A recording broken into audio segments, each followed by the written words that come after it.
بسم الله الرحمن الرحيم أعوذ بالله من الشيطان الرجيم بسم الله الرحمن الرحيم ولا تأكلوا مما لم يذكر اسم الله عليه وإنه لفسق ولا تأكلوا مما لم يذكر اسم الله عليه وإنه لفسق وإن الشياطين ليوحون إلى أوليائهم وإن الشياطين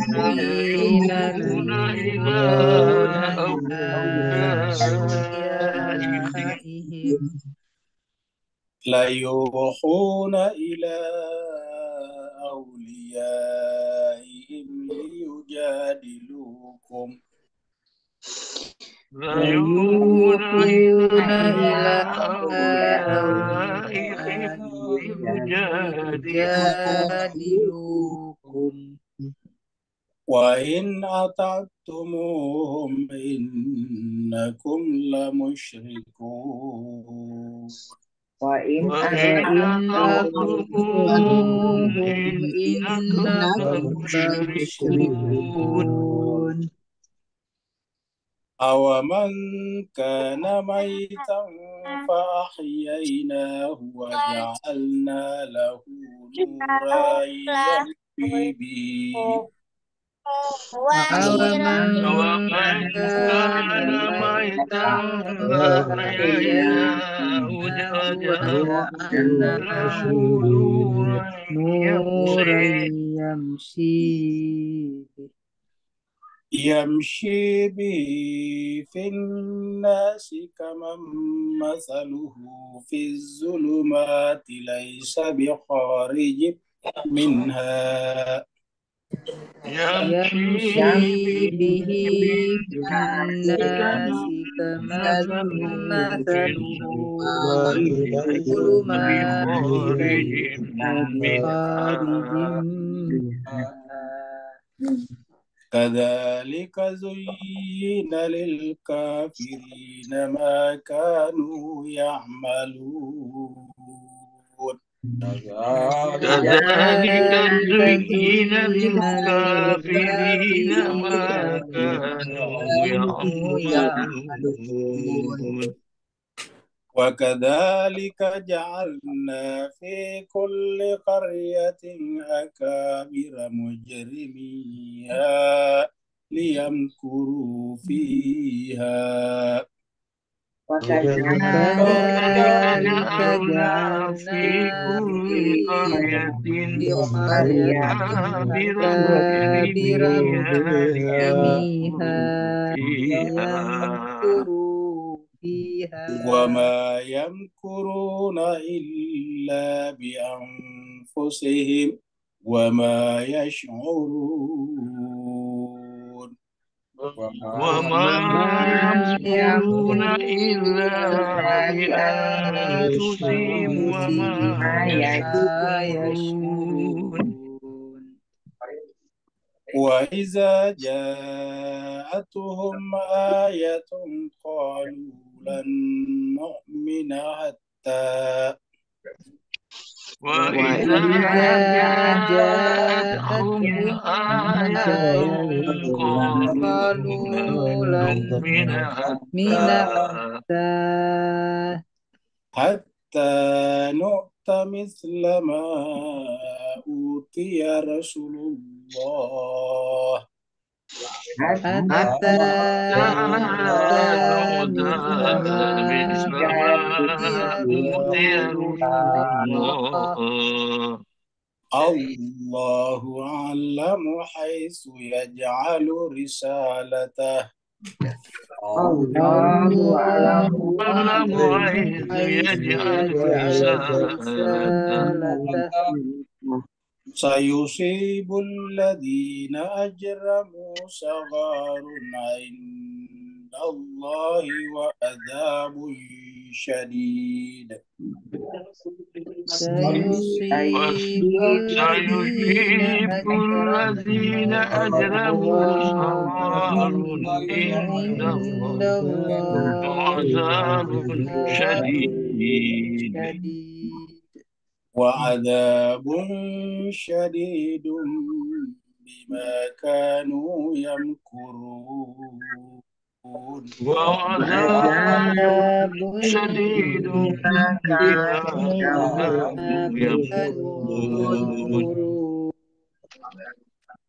فمن يرد الله أن يهديه يشرح صدره للإسلام ومن ومن يرد يريد الله الله أن أن يهديه يهديه يشرح صدره للإسلام للإسلام ومن يرد أن يضله يجعل صدره ضيقا حرجا ومن ومن يرد يريد أن أن يضله يجعل يضله صدره يجعل صدره ضيقا ضيقا حرجا حرجا كأنما يسعد في السماء كأنما إنما يصعد في يصعد في السماء السماء كذلك يجعل الله الرجس على الذين لا يؤمنون.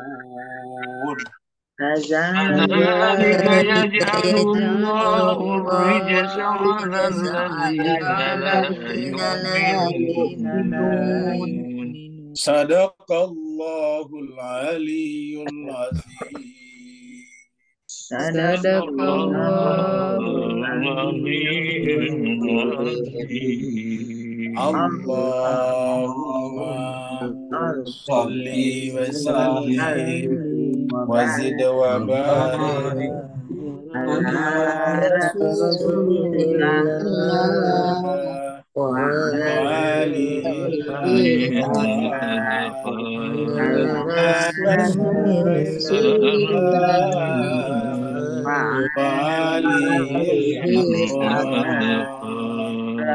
اللهم صل على محمد وآل محمد. اللهم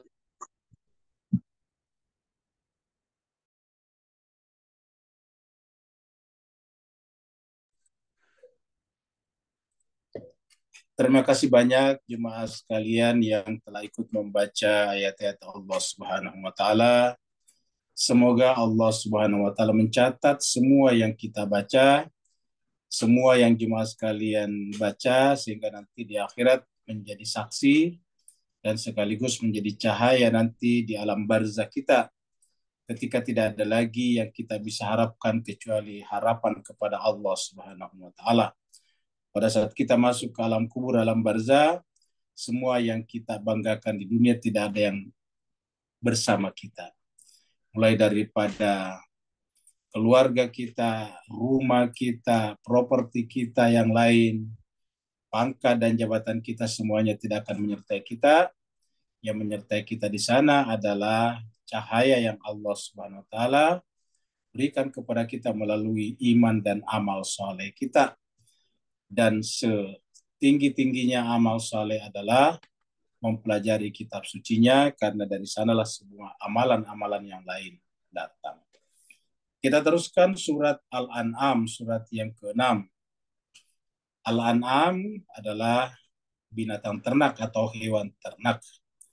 Turunnya surat ini adalah di Mekah, maka disebutlah dengan surat Makkiyah. Jumlah ayatnya adalah 165 ayat. Dan tadi kita sudah baca sampai ayat 125. Mari kita review ataukah ikhtisarkan dari ayat 120, baru kita teruskan ke ayat 121 dan seterusnya.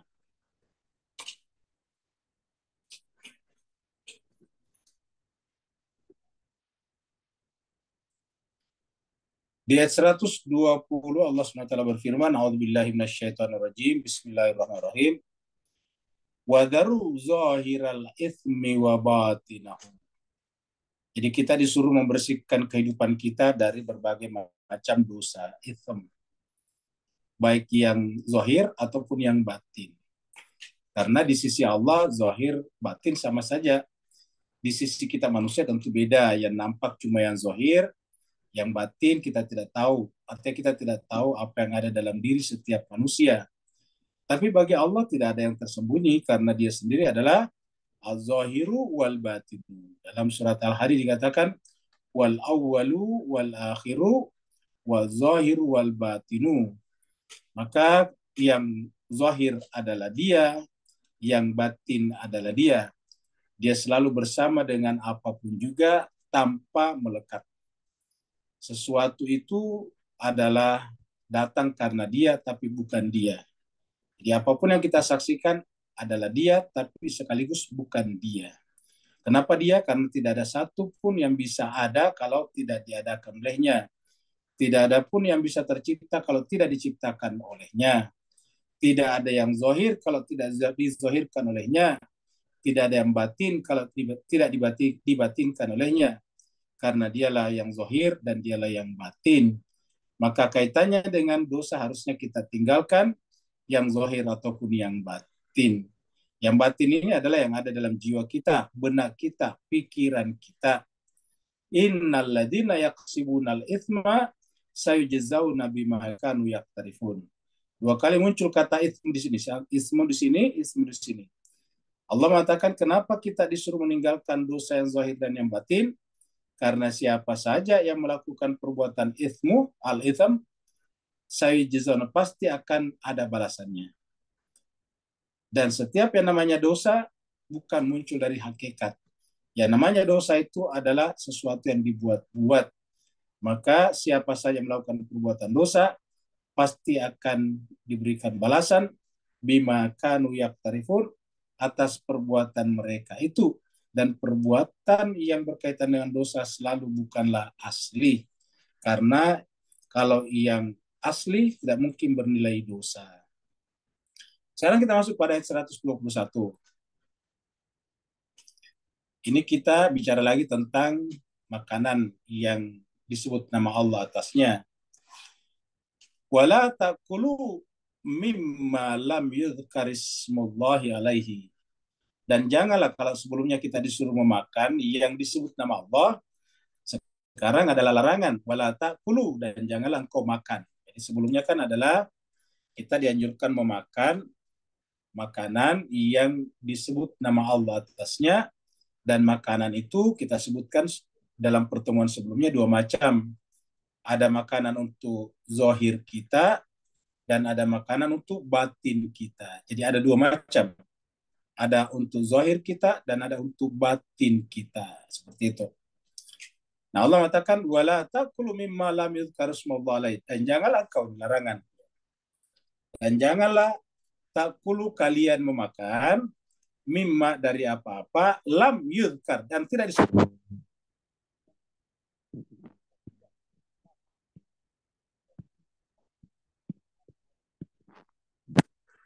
Jangan makan sesuatu yang tidak disebutkan nama Allah atasnya.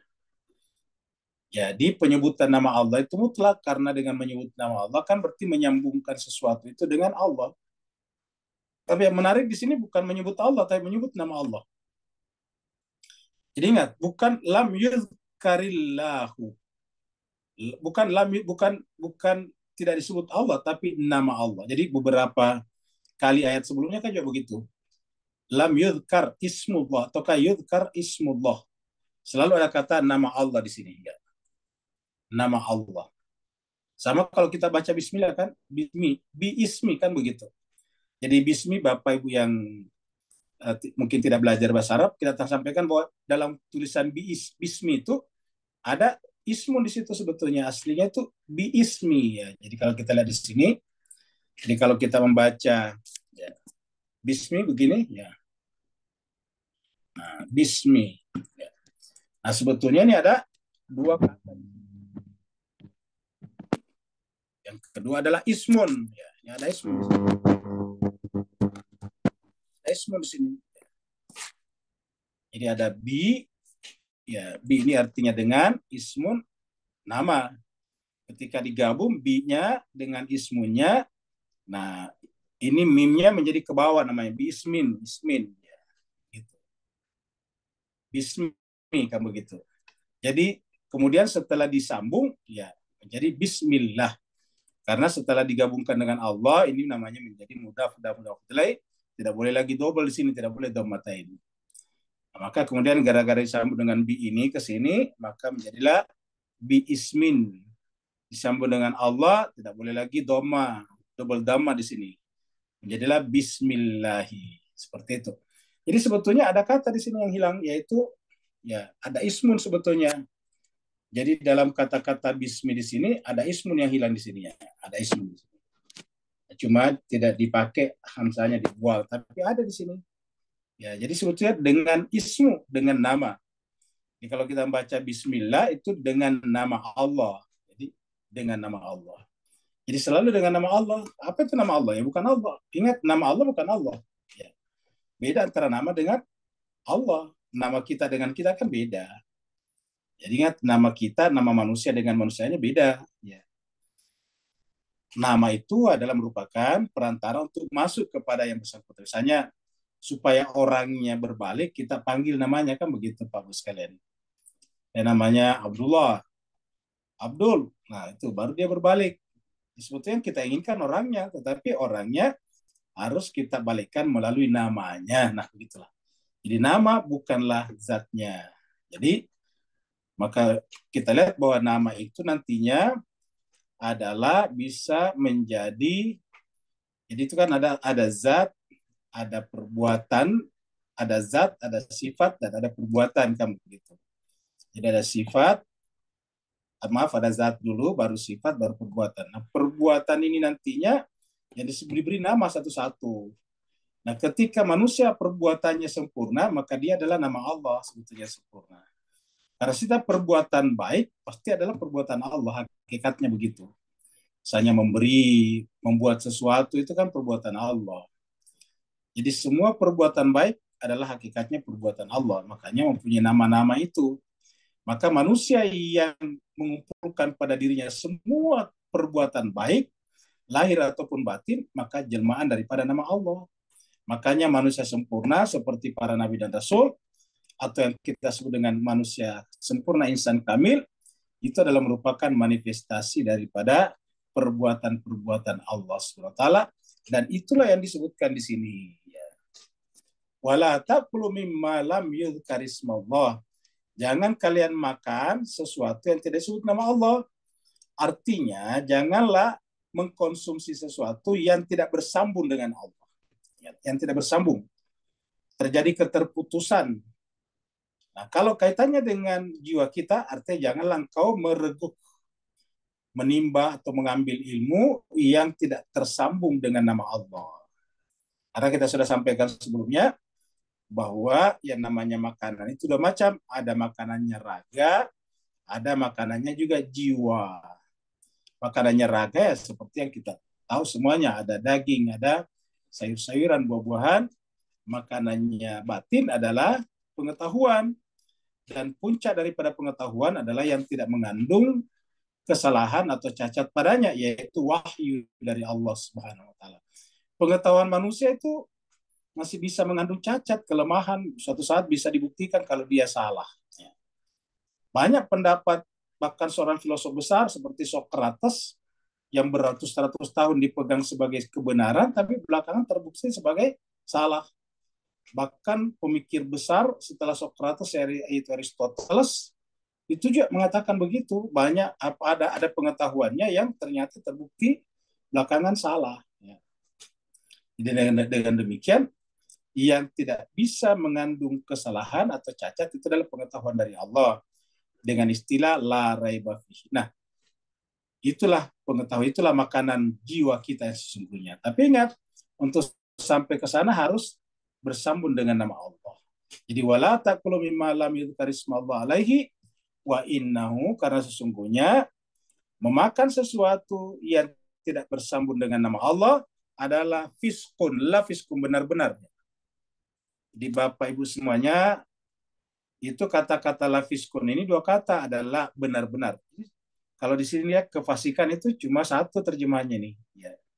Kalau kita yang mengerti bahasa Arab, di sini ada dua kata. Bukan hanya kefasikan, tapi benar-benar kefasikan. Di sini sudah ada sesungguhnya itu adalah benar-benar kefasikan. Jadi lamnya namanya taukid. Benar-benar adalah kefasikan. Jadi mengkonsumsi baik zahir ataupun batin, sesuatu yang tidak bersambung dengan nama Allah, maka sesungguhnya itu benar-benar satu kefasikan. Dan kefasikan itu dalam Al-Quran adalah menjauhkan orang dari Allah Subhanahu wa taala. Wa inna syayatin, dan sungguhnya syaitan itu la yuhuna. Nah, setelah bicara fiskun, fasik, maka disebutkan syaitan. Jadi bisa dikatakan bahwa kefasikan itu adalah semacam apa namanya, caranya syaitan mengelabui kita, membuat semacam penyamaran. Jadi kalau kita sudah fasik, tanpa kita rasakan kita telah menyamar sebagai syaitan. Makanya di sini langsung dibicarakan syaitan di sini. Wa inna syayatin, padahal di sini tidak ada syaitan di sini. Wa inna syayatina, dan sesungguhnya syaitan itu la yuhuna, benar-benar membisikkan. Membisikkan itu mempengaruhi dalam jiwa. Ini kata-kata yuhuna ini sama dengan wahyu. Ya, yuha itu kan diwahyukan. Benar-benar membisikkan, mewahyukan, ya, mempengaruhi ya satu sama lain. Wa inna syayatina la yuhuna ila awliyaihim, dan benar-benar syaitan itu membisikkan ila awliyaihim, kepada kawan-kawannya, teman-temannya, gengnya. Kata orang yang namanya domba hanya akan berkumpul dengan sesamanya domba. Ia memiliki jiwa syaitan, akan berkumpul dengan sesamanya syaitan. Untuk apa? Liyujadilukum, ya, untuk meruntuhkan kalian. Liyujadilukum. Wa inna syayatina, sebenarnya syaitan itu akan membisikkan, mempengaruhi satu sama lain. Untuk apa? Liyujadilukum, untuk mengalahkan kalian dalam argumentasi. Liyujadilukum. Dan jemaah sekalian, argumentasi itu ada dua macam. Ada argumentasi yang berdasarkan penalaran yang benar, dan ada argumentasi yang tidak berdasarkan penalaran yang benar. Biasanya argumentasi yang tidak berdasarkan penalaran yang benar menang karena banyak atau karena berisik. Karena berisik, karena noisy. Wa in ata'tumuhum, maka jika kalian mentaati mereka. Mentaati siapa tadi sini? Syaitan nih. Wa in ata'tumuhum, jika kalian mentaati syaitan itu, innakum, sungguhnya kalian la musyrikun, benar-benar musyriknya. Jadi jemaah sekalian, Bapak Ibu, tuan dan puan semuanya, ikhwan dan akhwat, kita lihat di sini bahwa yang namanya musyrik itu tidak selamanya harus secara zahir menyembah batu atau menyembah pohon kayu. Pokoknya namanya musyrik itu bisa pada batin saja. Contohnya di sini kita taat, ya. Kita taat kepada bisikan-bisikan syaitan untuk durhaka kepada Allah, itu pun sudah musyrik di sini. Apa itu bisikan setan pada diri kita? Yaitu hawa nafsu kita. Jadi karena kata-kata wa in ata'tumuhum, jika kalian mentaati mereka, innakum, sungguhnya kalau begitu kalian sudah termasuk. Ini lamnya juga lam taukid. Lam musyrikun artinya apa? Kalian benar-benar sudah masuk juga kategori orang yang syirik, orang yang musyrik. Innakum la musyrikun. Kamu sudah termasuk orang syirik, orang musyrik. Nah, jadi dan ini kita temukan dalam Al-Quran tentang fisik ini, kita bisa lihat di sini.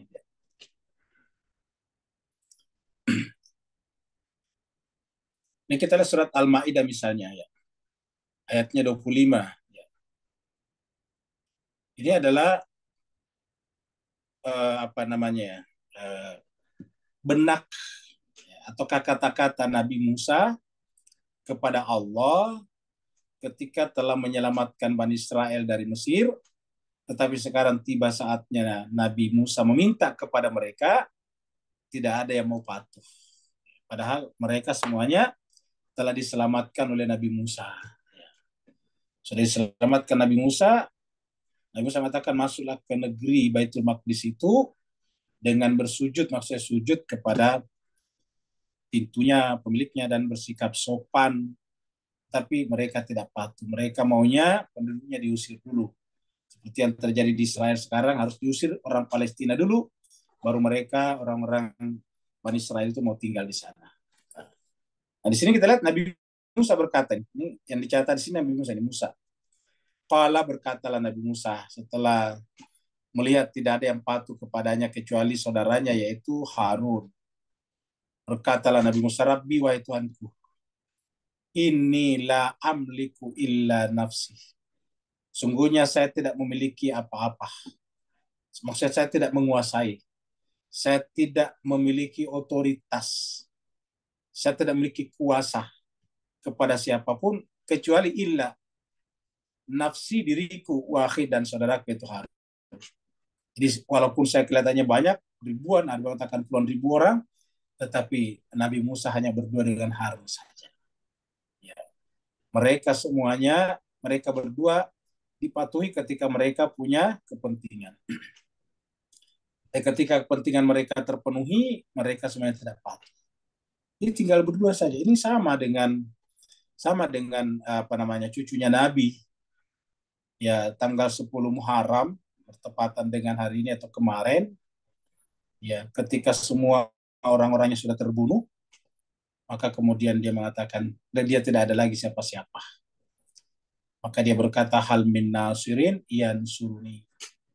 Masih adakah penolong yang mau menolong aku? Seperti itu. Seperti ini juga kata-kata Nabi Musa. Ya. Hal min nasirin yansuruni. Nabi Muhammad kita aja menjelaskan tentang Al-Quran. Menggunakan kata-kata Rabbi, inna qaumi ittakhadhu hadzal Qur'ana mahjura. Wahai Tuhanku, kaumku telah menjadikan Al-Quran ini mahjur, dijauhi. Kalau Al-Quran itu dua macam, Al-Quran yang tertulis dan yang berbicara, maka dua-duanya dijauhi. Ya, terutama yang berbicara dijauhi, dibuang begitu saja. Jadi inilah yang terjadi, dan inilah derita para nabi-nabi. Maksudnya derita itu dari sisi kita melihatnya derita, karena mereka tidak dipatuhi, tentu nabinya tidak merasa menderita, karena nabi-nabi itu hanya menyampaikan saja. Tapi ini perlu kita lihat agar menjadi ibrah bagi kita. Lihatlah Nabi Musa mengatakan, Rabbi, wahai Tuhanku, ini sungguhnya aku la amliku li nafsi, saya tidak memiliki kuasa kepada siapapun, kecuali hanya diriku dan saudaraku saya itu Harun. Fafruq bainana wa bainal qaumil fasikin.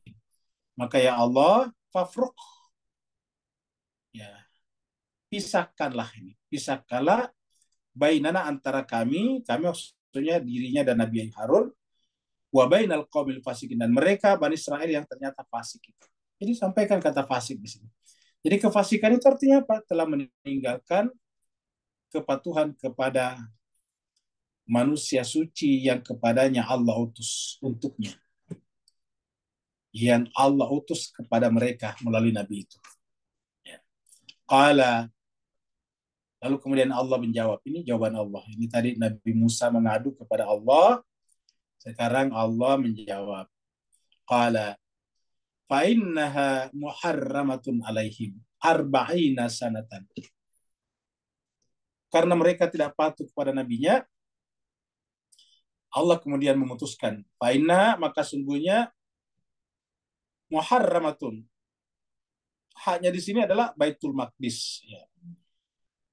Tanah suci itu muharramatun, diharamkan atas mereka. Maksudnya tidak mungkin mereka bisa masuk di dalamnya. Jadi walaupun mereka pengen sekali masuk, mereka tidak bisa masuk. Muharramatun alaihim arba'ina sanatan. Diharamkan, ditutup pintu baginya untuk masuki Baitul Maqdis itu selama 40 tahun. 40 tahun. Yuhuna fil ardi, dan mereka kemudian mengembara di bumi. Jadi ya tihuna fil ardi, mereka mengembara di muka bumi, berpindah dari satu tempat ke tempat lain. Fala ta'sa 'alal qaumil fasiqin. Kan 2 kali. Maka janganlah engkau, maksudnya Tuhan kepada Nabi Musa ya, wahai Musa, janganlah engkau berputus asa, janganlah engkau berkecil hati ala menghadapi sikapnya kaum al-fasiqin yang fasik itu. Jadi di atas 2 kali fasik di sini. Kaum al-fasiqin.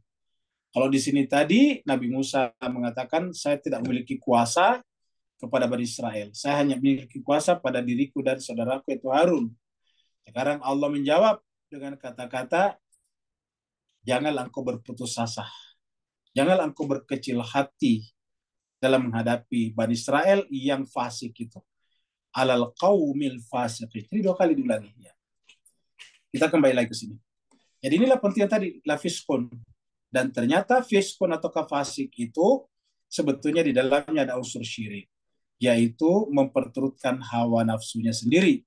Kalau bahasa akademiknya lebih memilih keinginan subjektifnya daripada kebenaran itu sendiri. Ingat, yang namanya kebenaran itu bersifat objektif. Kenapa? Kebenaran itu tidak hanya benar menurut si A, si B, si C, tapi benar menurut semuanya. Itu namanya kebenaran objektif. Ya. Sedangkan yang namanya subjektif, cocok dengan si A, tidak cocok dengan si B. Itu namanya subjektif. Kita langsung ayat 122. Ayat 120 ini menjelaskan tadi ada syirik yang perlahan-lahan nanti menyebabkan hati menjadi mati, jiwa menjadi mati. Jadi kalau sudah terjebak ke dalam kefasikan, kesyirikan, ketaatannya justru kepada syaitan tadi dengan kawan-kawannya, maka lama-kelamaan hati menjadi mati. Hati menjadi mati bisa kita ibaratkan seperti dalam ilustrasi kita ini, yaitu pecah berkeping-keping sehingga labil, sehingga gampang stres, gampang mengalami gangguan-gangguan kesehatan mental lainnya. Awaman kana maitan ini, atau ini hanya atau. Au di sini, auman. Sebetulnya di sini auman, tapi bisa menjadi awaman. Ya. Ataukah orang. Jadi, tadi fiskun, fasik. Kemudian musyrik. Nah, bahkan sampai pada tingkat apa? Mati hatinya. Maitan ini mati. Jadi, lama-kelamaan ada hati yang mati. Dan jemaah sekalian, di dalam ilmu tubuh manusia, ilmu raga, ilmu kedokteran, ilmu medis, memang juga ada hati yang mati ternyata. Ada hati namanya mengalami sirosis. Di hatinya sudah mengeras. Nah, di sini ada juga ini. Jadi mati hati itu memang ada dalam pengertian biologis, dalam pengertian raga, dan ada dalam pengertian batin. Dalam pengertian raga, yaitu tadi mengalami sirosis, sehingga hatinya tidak bisa berfungsi dengan baik. Ada mati dalam pengertian batin, artinya hatinya sudah tidak punya kemanusiaan sama sekali. Tidak punya kemanusiaan. Satu-satunya disebut manusia adalah dirinya sendiri. Ketika orang menganggap satu-satunya manusia adalah dirinya, maka pada dasarnya dia telah menghancurkan kehidupannya, karena kehidupan kita ini adalah dipikul bersama-sama oleh manusia lain. Tidak ada satupun manusia yang bisa memikul kehidupan ini sendirian. Kalau ibu bapak semuanya tidak percaya, tinggalkanlah manusia, pergilah ke tengah hutan belantara dan hidup sendiri di sana. Coba hidup di sana. Bisakah hidup di sana? Tidak ada siapa-siapa. Jawabannya tidak bisa. Tarzan pun tidak bisa. Oleh sebab itulah orang yang egoistik itu sebetulnya adalah orang yang telah membunuh dirinya sendiri secara pelan-pelan. Allah mengatakan awaman kana maitan, atau orang yang hatinya telah mati karena adalah mati, hati dia telah mati. Ya, artinya ada orang yang hati mati, fa'ahyainahu, lalu kami hidupkan. Nah, tetapi berdasarkan ayat ini, hati yang mati bisa dihidupkan. Seperti mana raga yang mati bisa dihidupkan. Tetapi yang kuasa menghidupkannya Allah. Adakah raga yang mati dihidupkan? Ada. Pada zamannya Nabi Musa, yang dibunuh lalu kemudian pembunuhnya melemparkan tuduhan kepada orang lain, sehingga kemudian Allah menyuruh mereka menyembelih sapi betina, dan pada zamannya Nabi Isa alaihissalatu wassalam hidup kembali. Dan ada lagi yang lebih penting, kita semuanya kalau sudah mati, nanti akan hidup kembali di padang mahsyar. Makanya kata-kata summa yumitukum summa yuhyikum. Setelah kita hidup sekarang, yumitukum, Allah matikan kalian. Setelah itu yuhyikum, dihidupkan kembali. Summa ilaihi rajiun, kemudian kepada Allah lah kita akan dikembalikan. Nah, jadi artinya apa? Jiwa yang mati masih bisa dihidupkan kembali. Allah mengatakan, awaman kana maitan fa ahyainahu. Kemudian kami menghidupkan. Ini kan jemaah sekalian. Kata-kata menghidupkan di sini menggunakan kata-kata kami nih. Ini adalah kata kami. Apakah Tuhan banyak? Bukan satu. Tapi kenapa menggunakan kata kami? Yaitu karena harus melibatkan manusia sucinya. Tidak bisa kita langsung kepada Allah melalui manusia suci seperti tadi. Bani Israel, bagaimana cara menghidupkan kembali hatinya yang telah mati? Sederhana, harus menerima Musa dan Harun. Ya, harus menerima Musa dan Harun. Tidak bisa hanya langsung kepada Allah saja. Maka menggunakan kata kami hidupkan. Yaitu Allah melalui para nabi, rasul, dan insan-insan kamil. Itulah, maka kemudian jiwa yang mati bisa hidup kembali. Jadi awaman kana maitan fahyainahu wa ja'alna lahu nuran. Nah, setelah jiwa itu hidup kembali, dia bisa menjadi cahaya, nuran. Jadi cahaya. Memancar cahaya. Yamshi bihi finnas. Yang kemudian dengan cahaya itu bisa kembali berjalan di tengah-tengah manusia. Yamshi, berjalan, bihi finnas, di tengah-tengah manusia. Nah, apa yang bisa merubah jiwa kita jadi cahaya? Yang bisa menjawab Allah, yaitu Al-Quran sendiri. Lagi-lagi pertanyaannya, apa yang buat jiwa kita yang telah mati tadi bisa kemudian menjadi cahaya? Ya, supaya hidup. Dia hidup menjadi cahaya. Apa yang bisa menghidupkan hati dan kehidupan itu adalah cahaya? Jawabannya cuma satu, Al-Quran. Tidak ada yang lain. Mari kita lihat. Kita lihat surat Musyawarah di sini. Surat Musyawarah. Allah berfirman, wa kadzalika ya. Nah, kita baca dulu dari surat Al-Furqan dulu ya, karena ini ada kita sudah buka 48 ya. Ya. Ini adalah menghidupkan secara zahir dan sekaligus batin. Nah, zahirnya adalah air, batinnya adalah wahyu. Nah, kita lihat surah Al-Furqan ayat 48. Wa huwallazi, dan dialah Allah yang arsala, mengirim, mengutus ar-riyaha, angin. Ingat kata-kata riyah, rih itu sama asal katanya dengan ruh. Ruh kita. Ini riyah, angin. Apa yang dibawa angin? Ya, itu adalah membawa air. Ya, busyra, membawa kabar gembira. Kabar gembira itu adalah air. Jadi arsalar riyaha busyram baina yaday rahmatihi. Jadi Allah mengutus angin yang membawa kabar gembira yang berada di antara yang di sela-selanya, baina yaday, di tengah-tengahnya ada rahmat Allah.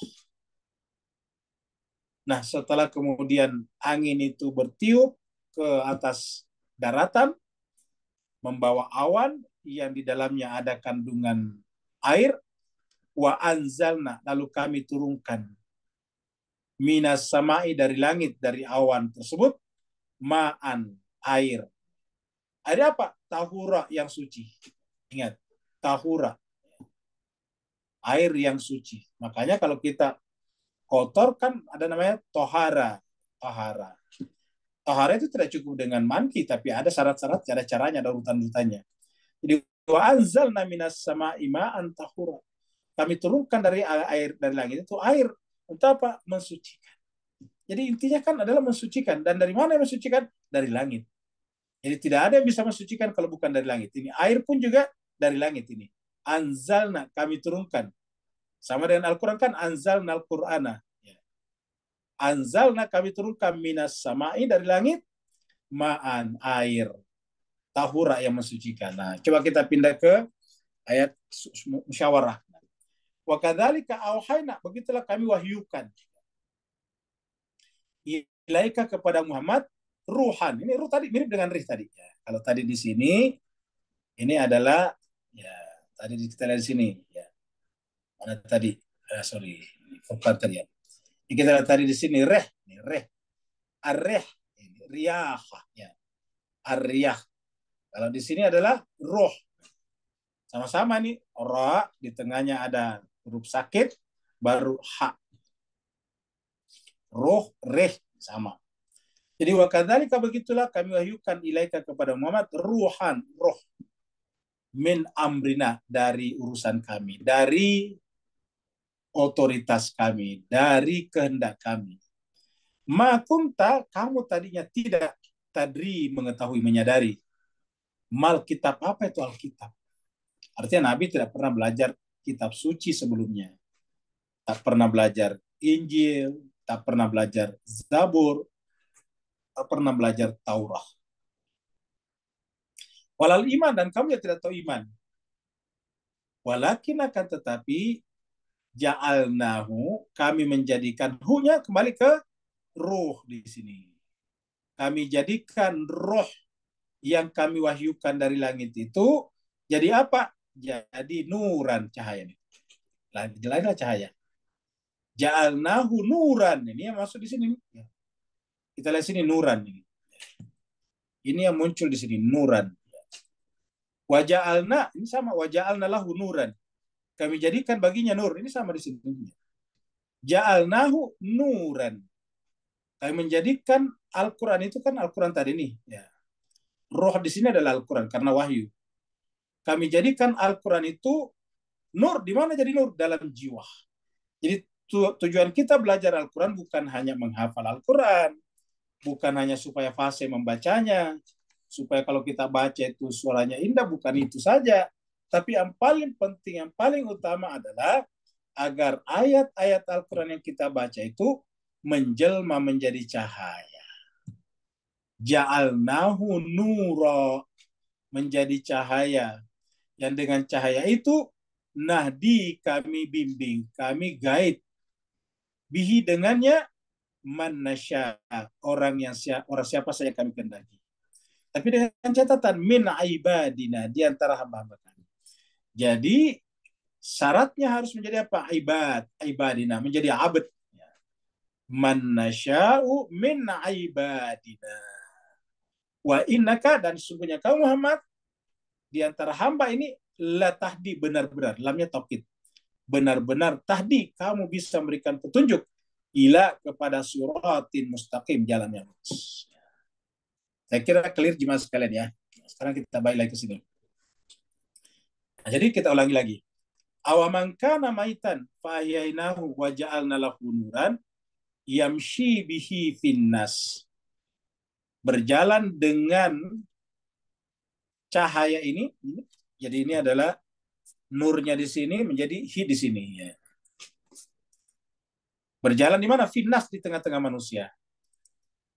Kaman masaluhu, sama perumpamannya dengan fi zulumat, orang yang berjalan dalam kegelapan. Zulumat. Yang orang berjalan dalam kegelapan itu laisa bi kharijin minha, karena sebedemikian gelapnya tidak bisa keluar daripadanya. Laisa bi kharijin minha, tidak bisa keluar daripadanya. Kalau kita berada dalam kegelapan kan tidak bisa keluar. Bapak, ibu-ibu, tuan-tuan, puan-puan semuanya, cobalah masuk ke dalam hutan di tengah malam. Tidak ada lampu, tidak ada listrik, tidak ada cahaya, tidak ada senter, tidak ada obor, tidak ada pelita, tidak ada dian. Oh, tidak apa-apa, tengah malam, katakanlah misalnya jam 00 atau jam 1 malam, di dalam hutan lebat, tidak ada juga kunang-kunang, tidak bisa melihat ke atas karena ini hutan lebat, tidak bisa melihat ke langit yang ada bintang-bintang dan bulannya tidak ada bulan. Coba, bisakah berjalan di dalam kegelapan seperti itu? Jawabannya tidak bisa. Laisa bi kharijin minha, tidak bisa keluar daripadanya. Jadi kesimpulannya, untuk bisa berjalan mutlak harus ada cahaya. Lagi-lagi mutlak. Musti, niscaya ada cahaya.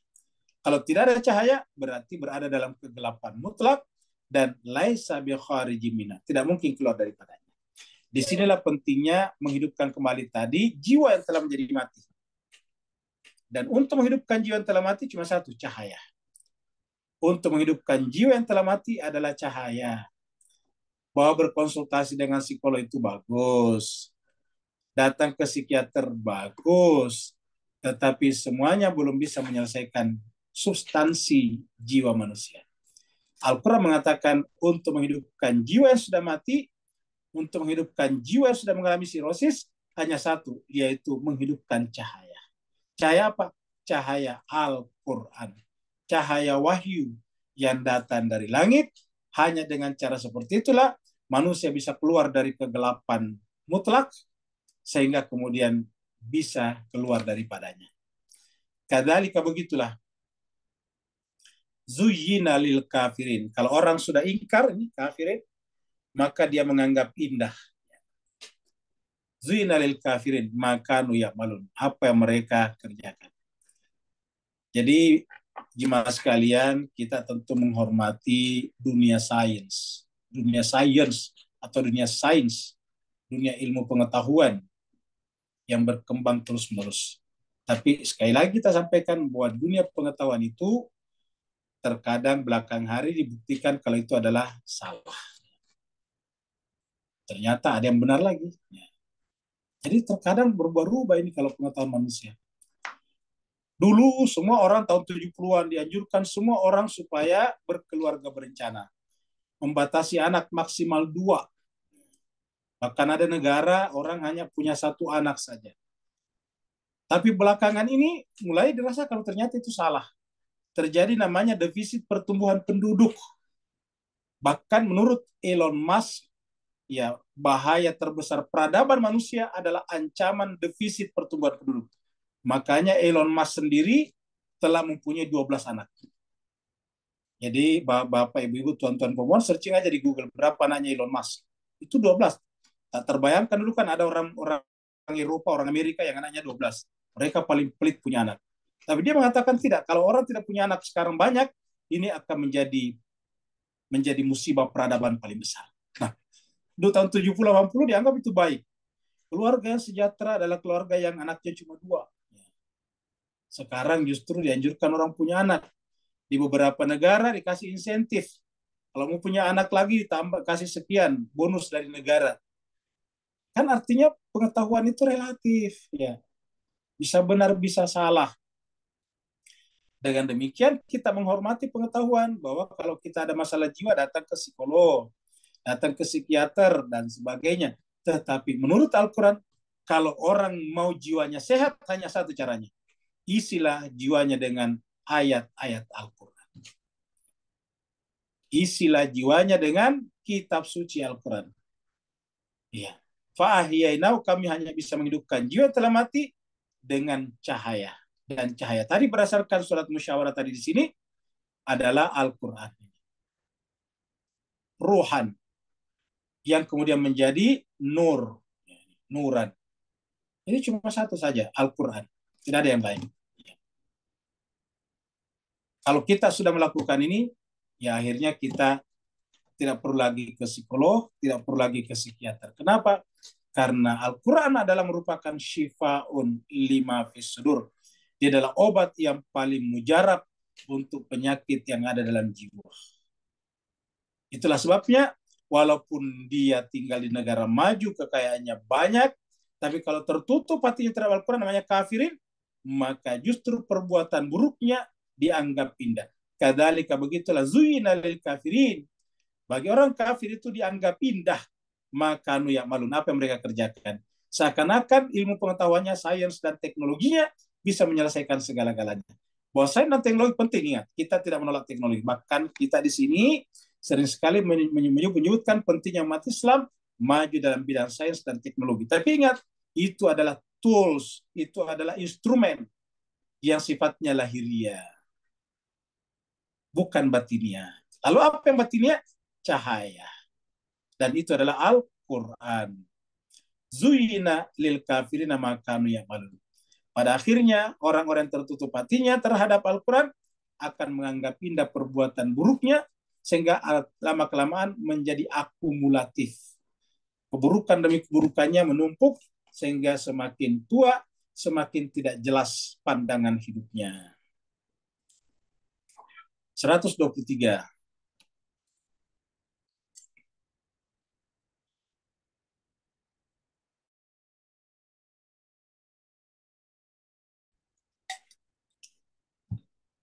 Jemaah sekalian, cobalah lihat tengkorak ini. Ini kan kita tahu tengkorak. Tengkorak itu artinya tulang. Tapi tahukah kita tadinya ini adalah seperti kita. Ada kulit, ada dagingnya, ada kulitnya di luar, ada rambutnya. Tadinya ada matanya tadinya. Ada hidungnya. Kalau dia tersenyum, kita melihatnya senang. Tapi beginilah kita pada akhirnya. Saya, bapak, ibu, tuan-tuan, puan-puan, semuanya akan begini pada akhirnya. Kalau tidak percaya, cobalah datang ke kuburan, menggali kuburan orang yang sudah mati. Nggak usah sampai 100 tahun. 5 tahun saja sudah seperti ini kalau kita lihat. Jadi pada akhirnya kita akan seperti ini. Wa kadzalika, dan begitulah ja'alna, kami jadikan fi kulli qaryatin akabir. Nah, jadi kok tiba-tiba begitulah kami jadikan pada setiap negeri ada akabir, orang-orang yang sombong. Ya. Akabir ini orang-orang yang punya posisi, punya kedudukan, punya jawatan dan pangkat, tetapi di dalam jiwanya tidak ada cahaya Al-Quran. Sehingga apa yang terjadi? Mujrim, melakukan perbuatan dosa, melakukan kejahatan. Wa kadzalika ja'alna fi kulli qaryatin akabira. Begitulah kami jadikan pada tiap-tiap negeri, kata-kata karyat di sini negeri bisa negeri dalam pengertian provinsi, state, bisa dalam pengertian negara seperti Indonesia, Singapura, Malaysia, bisa dalam pengertian wilayah-wilayah lebih kecil daripada negara. Pokoknya dalam setiap komunitas bisa muncul orang sombong, orang akabir. Dan orang seperti ini karena jiwanya tidak ada cahaya, maka mujrimiha, melakukan perbuatan dosa. Dan orang yang seperti ini kehilangan perasaan kemanusiaannya. Cobalah jemaah sekalian baca berita yang terjadi di Sumatera Utara itu, di Medan kalau tidak salah. Ada orang yang tega membakar rumah orang lain. Yang di dalam rumah itu ada orang, bapak, ada istrinya, ada anaknya, ada cucunya, bayangkan. Terbakar semuanya habis, coba. Kita bisa sampai setega itu. Menyiram rumahnya orang dengan bensin, dengan minyak, lalu membakarnya di pagi-pagi buta, coba. Luar biasa. Sampai tidak ada kemanusiaan sekali situ, ada anak kecil, ada cucunya segala, coba. Jadi kalau orang sudah menyembah dunia, sudah akabir, sudah tidak ada cahaya dalam jiwanya, mereka melakukan apa saja itu dianggap biasa. Seperti tadi kita katakan, sebagaimana jiwa yang sirosis itu tidak bisa bekerja jiwanya. Begitulah juga dengan yang sirosisnya pada tingkat batin. Tidak ada lagi. Lihatlah Israel. Lihatlah misalnya pemimpin-pemimpin Israel, pemimpin dunia, menyaksikan menyaksikan pembunuhan terhadap rakyat Palestina, biasa saja, tidak punya rasa empati sama sekali. Coba. Ya. Begitu presidennya ditembak di Amerika Serikat, dia marah luar biasa, langsung tembak orang itu. Coba kita lihat. Jadi artinya apa? Orang seperti sudah tidak ada kemanusiaan, yang ada kepentingan saja. Jadi 1 orang Donald Trump bagi mereka jauh lebih mulia daripada 40.000 rakyat Palestina. Nah, kalau ada 1 orang kita anggap lebih mulia dari 40.000 orang, berarti itu bukan kemanusiaan. Karena dalam tataran kemanusiaan, 1 orang sama dengan banyak orang. Itulah lagi-lagi indahnya Al-Quran. Apa kata Al-Quran? Membunuh 1 orang sama dengan membunuh seluruh manusia. Man qatala nafsan bighairi nafsin aw fasadin fil ard faka'annama qatalan nasa jami'a. Siapa saja yang membunuh 1 orang sama saja membunuh seluruh manusia. Luar biasa. Itulah Al-Quran, itulah indahnya agama. Ya. Jadi wa kadzalika ja'alna fi kulli qaryatin akabira mujrimia. Untuk apa? Liyamkuru, membuat tipu muslihat. Liyamkuru, membuat makar pihak padanya. Ini yang terjadi jemaah sekalian. Banyak negara-negara di dunia bermasalah bukan karena negaranya miskin, bukan karena rakyatnya bodoh, bukan. Tetapi karena pemimpinnya itu adalah akabir, adalah egoistik, hanya memikirkan diri dan klannya saja, ataukah mementingkan kepentingan kelompoknya saja. Akhirnya apa yang terjadi? Kemudian terjadilah kehancuran demi kehancuran. Wa kadzalika ja'alna fi kulli qaryatin akabira mujrimiha, untuk melakukan perbuatan keburukan. Mujrim itu bisa bermakna membunuh, korupsi, macam-macam. Liyamkuru fiha, untuk membuat makar padanya. Wa ma yamkuruna, tetapi kata Allah, ingatlah, bagi kita yang mengetahui ini, tidak perlu juga kita hatinya menjadi tidak bisa tidur gara-gara itu. Apa sebabnya? Tanggung jawab kita adalah yang penting kita telah tunaikan, yaitu apa? Berusaha memperbaiki masyarakat sesuai dengan kemampuan kita masing-masing. Wa ma yamkuruna, dan tiada lain. Wa ma yamkuruna illa bi anfusihim. Setiap orang membuat makar, hakikatnya yang dirusak adalah diri mereka sendiri. Wa ma yamkuruna illa bi anfusihim. Tiadalah yang mereka makarkan, yang lakukan, kecuali diri mereka saja. Wa ma yashurun, sayangnya mereka belum menyadarinya ini. Wa ma yashurun, sayangnya mereka tidak menyadarinya. Wa ma yashurun. Jadi terkadang kesadaran datang belakangan, kesadaran muncul belakangan. Nah, kita lihat di pembandingnya di sini, surat Al-A'raf. Allah berfirman, innal ladzina kadzdzau bi ayatina, sungguhnya orang-orang mendustakan ayat-ayat kami ini, wastakbaru. Jadi orang istikbar tadi atau akabir tadi itu adalah orang yang mendustakan ayat-ayat kami. Jadi penyebabnya itu adalah karena kitab suci atau Al-Quran tidak hadir di jiwa. Innal ladzina kadzdzau bi ayatina wastakbaru, dan istikbar anha la tufattahu lahum abwabus sama. Orang yang mendustakan ayat-ayat kami dan kemudian bersikap sombong, arogan, maka la tufattahu lahum abwabus sama, tidak akan dibukakan baginya pintu-pintu langit. Artinya apa? Mereka tidak akan pernah melakukan gerakan vertikal ke atas. Tidak bisa mi'raj. Jadi orang seperti itu tidak bisa mi'raj, tidak bisa hijrah dari bumi ke langit.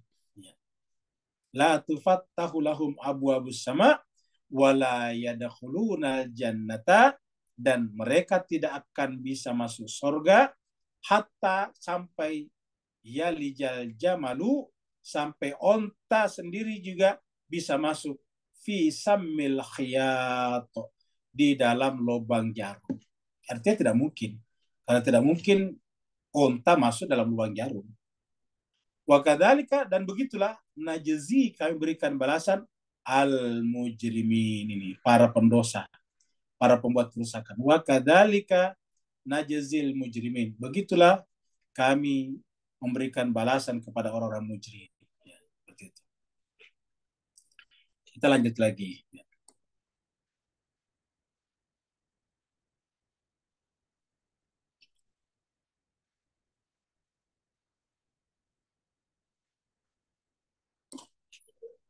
Wa idza ja'atuhum ayatun, orang-orang yang sombong angku itu, apabila datang kepada mereka ayatun, apabila datang kepada mereka satu ayat. Ayat bisa bermakna satu ayat Al-Quran, ayat bisa bermakna mujizat, ayat bisa bermakna satu orang yang menjadi kitab suci yang berbicara. Wa idza ja'atuhum ayatun, apabila datang kepada mereka satu ayat, qalu, mereka berkata, lan nu'mina, kami tidak akan pernah beriman. Kata-kata lan itu sekali-sekali tidak. Lan itu kami tidak akan pernah beriman. Kami tidak akan beriman. Kalau datang ayat kepada mereka, mereka berkata, kami tidak akan pernah beriman. Hatta sampai nukta diberikan juga kepada kami, mithlah, seperti ma'utia, seperti yang diberikan kepada Rasulullah, Rasul-Rasul Allah. Kata dia, kami juga mau, tapi Allah berikan kepada kami, jangan kepada Rasul saja. Jangan cuma kepada Nabi saja, jangan kepada orang-orang tertentu saja.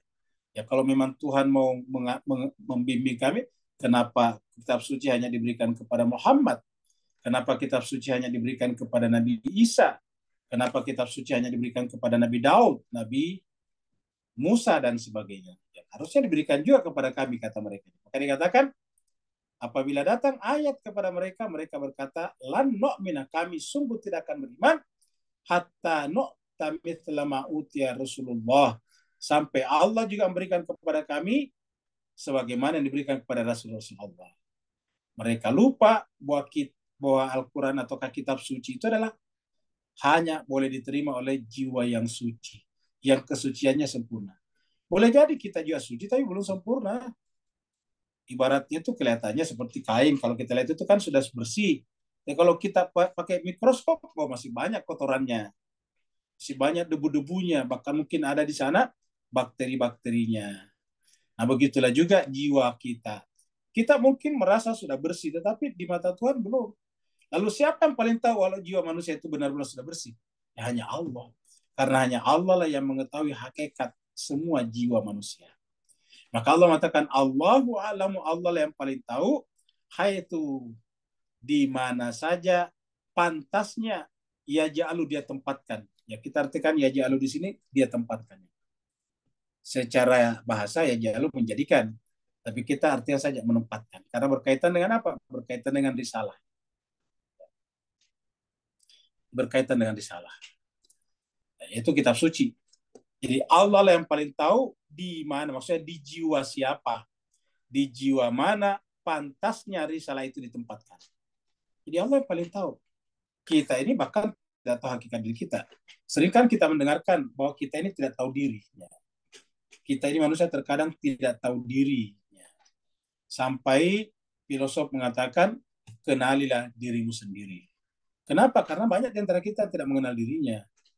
Para ahli tasawuf mengatakan, man arafa nafsa, siapa yang mengenal dirinya? Kan berarti tidak mengenal, banyak di antara tidak mengenal dirinya. Banyak di antara kita manusia yang tidak mengenal dirinya, sehingga muncul kata-kata, man arafa nafsahu faqad arafa rabbah. Siapa yang mengenal dirinya, dia akan mengenal Tuhan.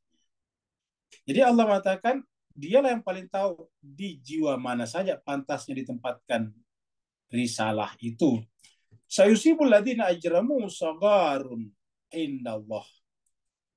Allah menimpakan kepada ajramu. Itu tadi ajramu, orang-orang yang melakukan perbuatan dosa atau perbuatan jahat. Apa ditimpakan kepadanya? Sagarun. Sagarun. Apa itu sagarun? Sigar, sagir, kecil, hina. Kenapa? Karena dia merasa besar. Kan tadi sana istakbara. Akabir, ingat tadi kata-kata akabir. Ya. Mereka merasa besar, orang melihatnya besar, tapi di mata Tuhan adalah sagir, sagarun. Ya. Di mata Tuhan dia hina. Sagarun indallah. Di sisi Allah dia adalah sagar, kecil. Dan karenanya pantasnya bagi mereka adalah adzabun syadid. Itulah sebabnya iblis diusir dari sorga dan dari kalangan manusia, insan suci atau makhluk suci, karena dia merasa besar. Padahal kata Allah, justru kalau kau merasa besar, kamu justru hina. Coba kita lihat dalam surat Al-Araf ini. Surat 7 ayat 12. Ketika Allah menyuruh semua makhluk sujud, sujudlah semuanya kecuali iblis. Allah bertanya kepada iblis. Qala, Allah bertanya, berfirman, ma mana'aka, wahai iblis, apa yang menghalangi kamu alla tasjuda, untuk tidak sujud, iz, ketika amartuka, aku perintahkan kamu. Qala, iblis menjawab, ana khairum minhu, lah saya kan lebih baik dari dia Tuhan. Ana khairum minhu, saya kan lebih baik dari dia. Khalaqtani minar, kamu ciptakan aku dari api, wa khalaqtahu min tin, kamu ciptakan dari tanah. Nah, di sini iblis tidak ngerti bahwa kemuliaan itu bukan terletak pada fisik. Fisiknya jin dari api, fisiknya manusia dari tanah. Tetapi bukan itu yang menentukan. Yang menentukan adalah jiwanya tadi. Jadi ketika iblis mengatakan, ana khairum minhu, dengan alasan khalaqtani min nar wa khalaqtahu min tin, itu salah, keliru. Itulah bentuk kesombongan. Kesombongan itu artinya apa? Membanggakan dirinya berdasarkan rasnya.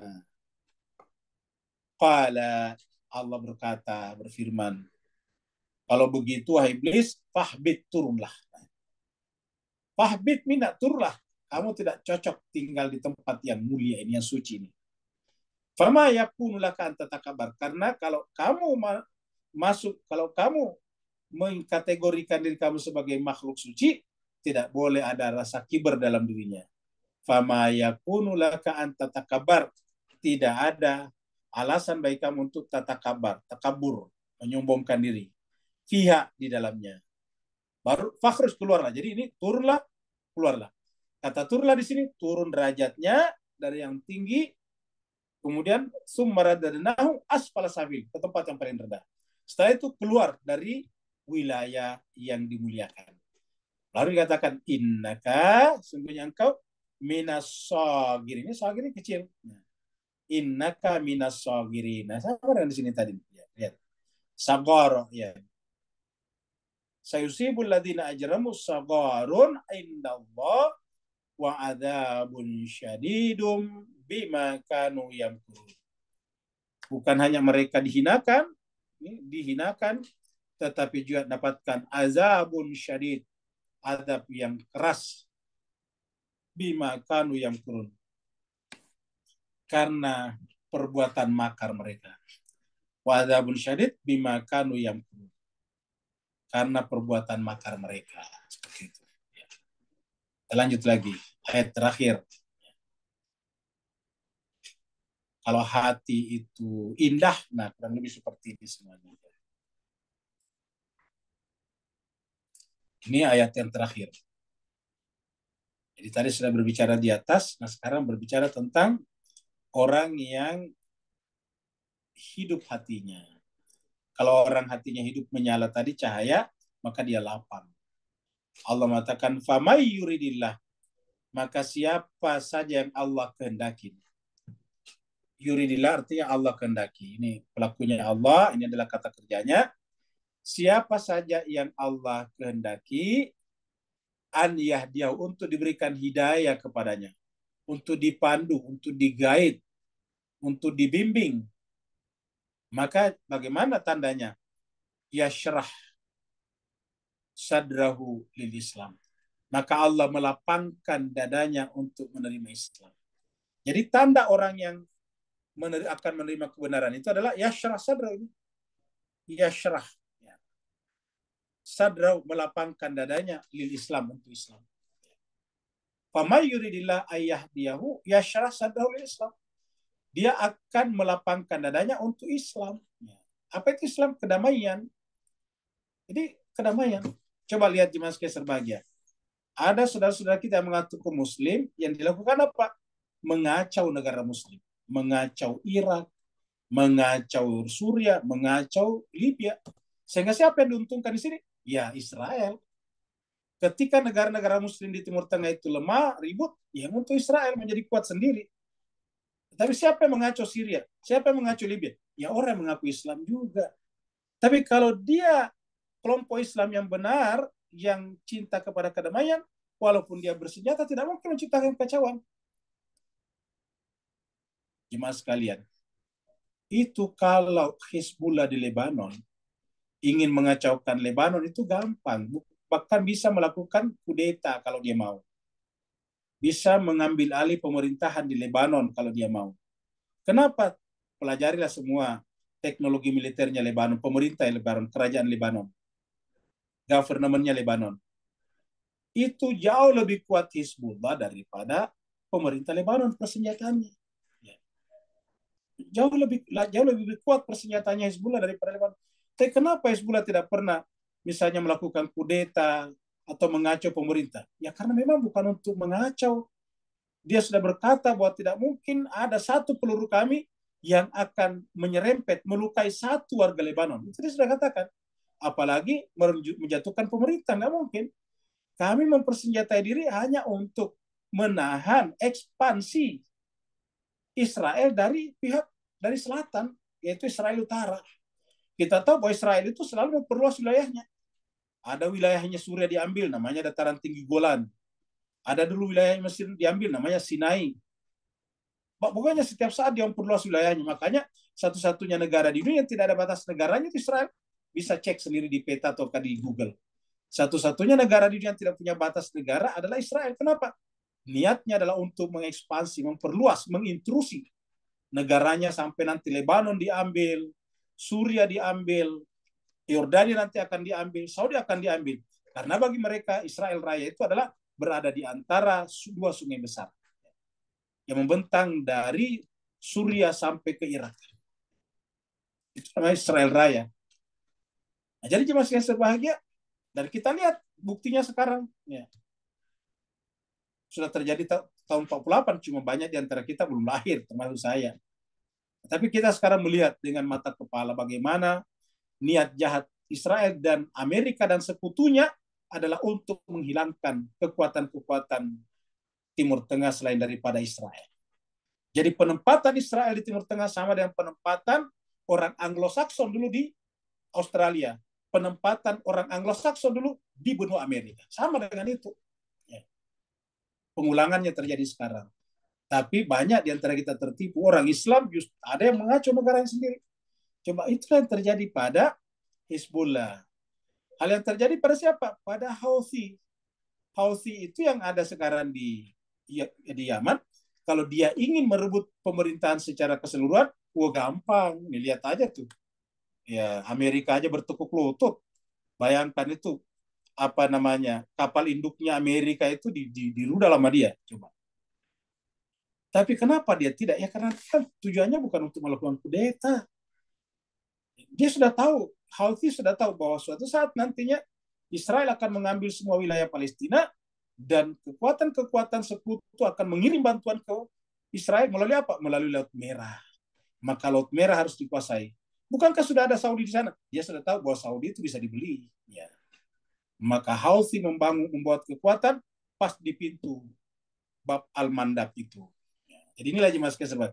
Jadi mereka punya senjata tapi bukan kekacauan. Beda dengan yang lain. Di Suriah bikin kekacauan, di Irak bikin kekacauan, di Afghanistan dulu bikin kekacauan, kan kasihan Afghanistan itu coba. Nah, harusnya yang namanya Islam itu adalah yashrah sadrahu lil Islam, lapang dadanya untuk menciptakan apa? Kedamaian. Islam itu kedamaian.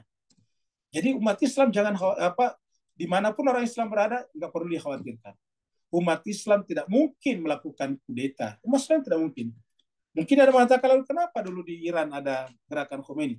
Itu bukan Imam Khomeini melakukan gerakan itu. Nggak pernah Imam Khomeini dibuang keluar. Lalu siapa? Ya perbuatannya Reza Pahlavi sendiri.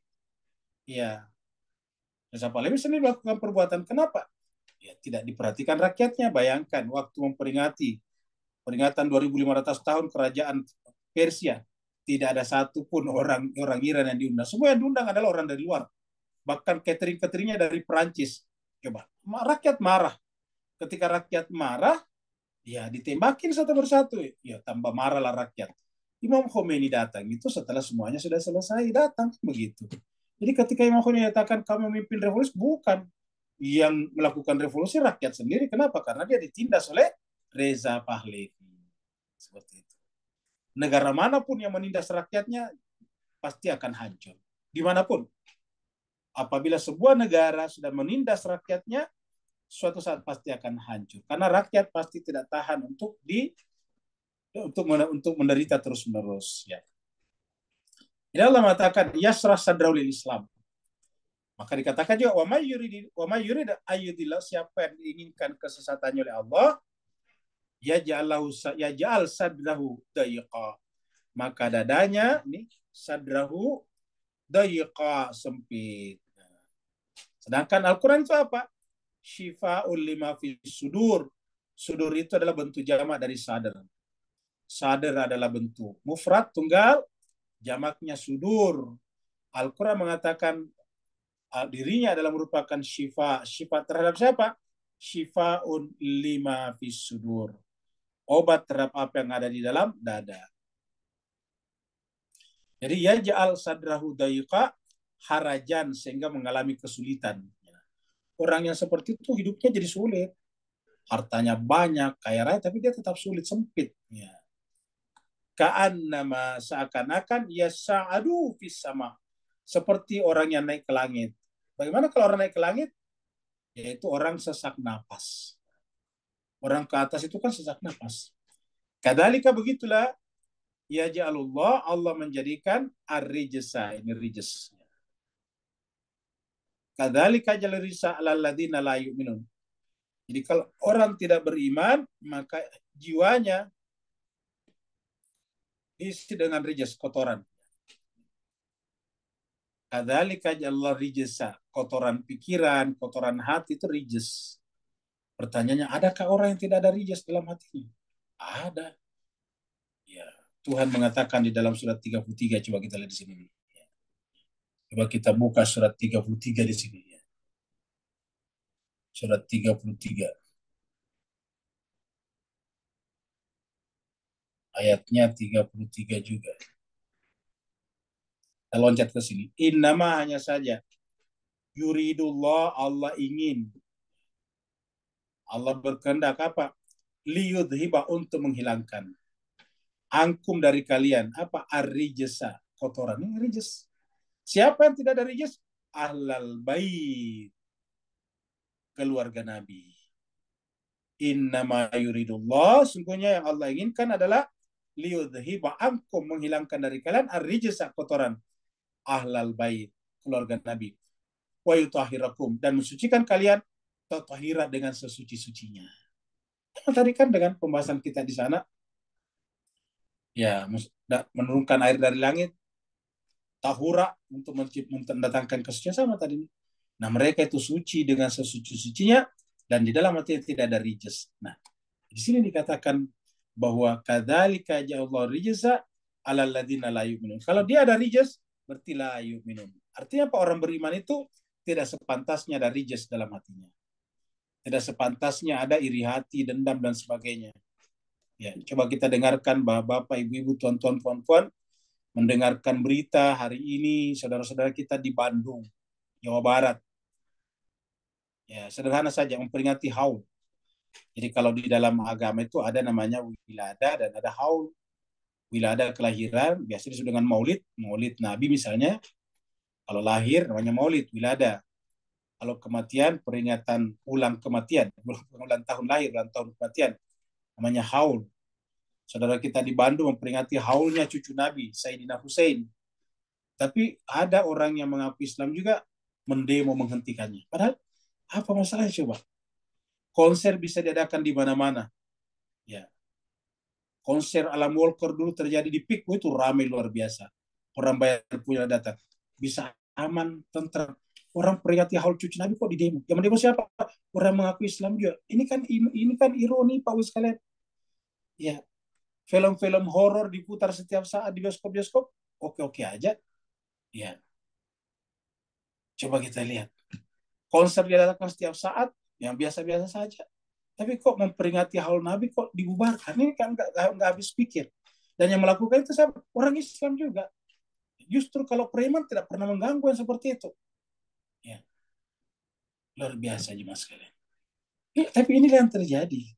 Jadi selalu ada orang yang punya rijaz itu. Dan Allah mengatakan kadzalika ja'alallahu rijza 'alal ladzina la yu'minun.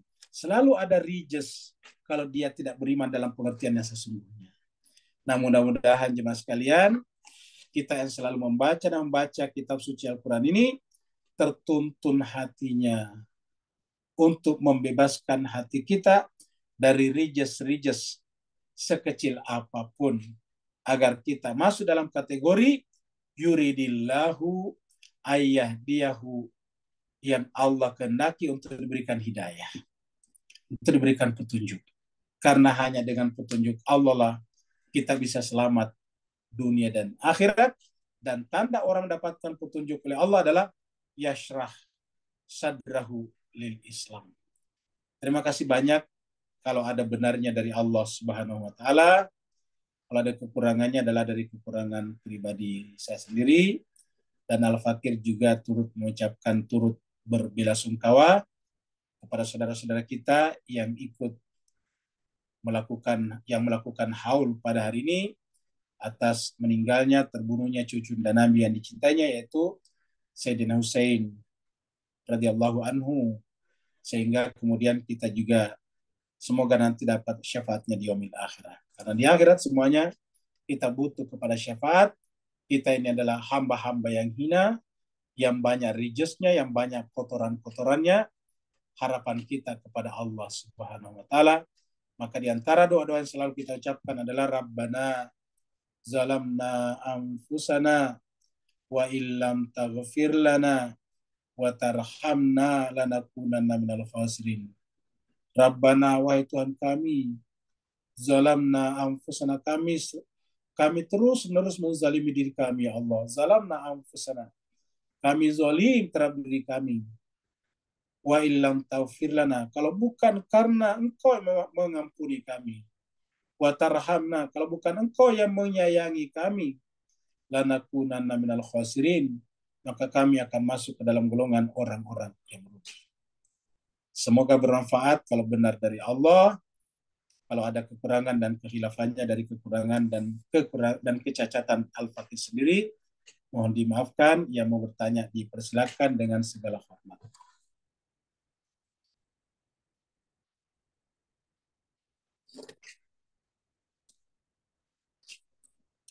Ada pertanyaan?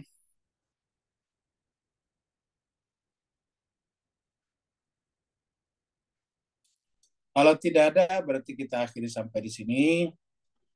Terima kasih banyak Bapak Ibu sekalian atas perhatiannya. Mohon maaf atas segala kekurangan. Wa'alafu minkum. Wassalamualaikum warahmatullahi taala wabarakatuh. Waalaikumsalam warahmatullahi wabarakatuh. Waalaikumsalam Sama-sama Pak Ustaz. Terima kasih Ustadz, terima kasih Ceng Ayu, terima kasih semuanya. Assalamualaikum warahmatullahi wabarakatuh. Warahmatullahi wabarakatuh. Ya. Dadah.